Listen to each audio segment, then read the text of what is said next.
જે ખેડૂત આ 45-47 ડિગ્રી તાપમાન, હા તમે એકવાર એસી માંથી બહાર નીકળીને તો જોવો, ધારાસભ્યો બધા બપોરે 2 વાગે આ ખેડૂત દિન રાત મથી મને ને તમને જીવાડે છે ને એ ખેડૂત આજે લાચાર થઈને બેઠો છે ને ઢહેડીને જેલમાં નાખવામાં આવે છે. એની જગ્યામાં એની મંજૂરી વગર વીજ લાઈનો ખડકી દેવામાં આવે છે. નમસ્કાર મિત્રો, હું છું આપનો મુનાભાઈ અને 2-4 દિવસથી હું વિડીયો જોઉં છું કે સુરેન્દ્રનગરના કોંઢ ગામ અને આસપાસના વિસ્તારોમાં ખેડૂતની પોતાની માલિકીની જમીનમાં પ્રાઇવેટ કંપનીઓ વીજ લાઈન નાખી રહી છે અને એ પણ આ સરકારના કહેવાથી આપણી રક્ષક પોલીસ આપણા ખેડૂત ભાઈઓને પોતાની માલિકીની જમીનમાંથી ઢહેડીને તમે જોજો ઢહેડી અને એ તો ઠીક ગળા દબાવીને ભલામણાને જેલમાં નાખવામાં આવે છે.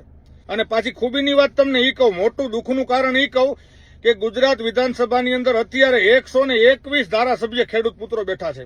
એક પણમાં બોલવાની તાકાત નથી. મુખ્યમંત્રીના બાપુજીને કહી દેવાય કે જનતાએ અમને મત એટલે આપ્યા છે કે જનતાને તકલીફ પડે ને ત્યારે અમે એનો અવાજ બની અને સાહેબ તમને કહી શકી આ તકલીફ થઈ રહી છે અમારી જનતાને, પણ ના, નમાલા ધારાસભ્યો, નબળા ધારાસભ્યો થઈ ગયા છો, સત્તા ભૂખા થઈ ગયા છો. તમને એમ બોલશું કે મુખ્યમંત્રી સામે બોલશું તો પક્ષ વિરોધી કામ થશે ને તમને હાકી કાઢવામાં આવશે. અરે 10 વાર હાકી કાઢે ભલામણા, પોતાનું સોમાન ન ગુમાવાય. 121 તો તમે ખેડૂત પુત્રો છો.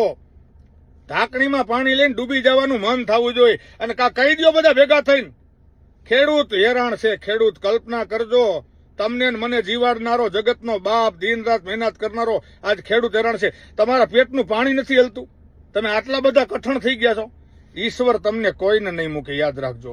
એવી શક્તિ ક્યાંક ઉભી થઈ રહી છે કે તમારું સામ્રાજ્ય ખતમ કરવામાં એને એક દિવસ પણ નહીં લાગે.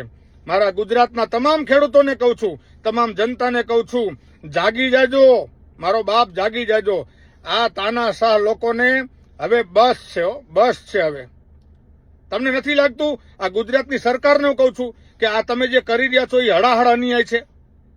તમને જનતા તો બિચારી શું કરી લે, પણ યાદ રાખજો, ભગવાન ઈશ્વર ક્યાં કઈ શક્તિ બેઠી છે ને એ બધું આનું બ્રહ્માંડ આખું જોવે છે. મૂકવામાં કોઈને નહીં આવે.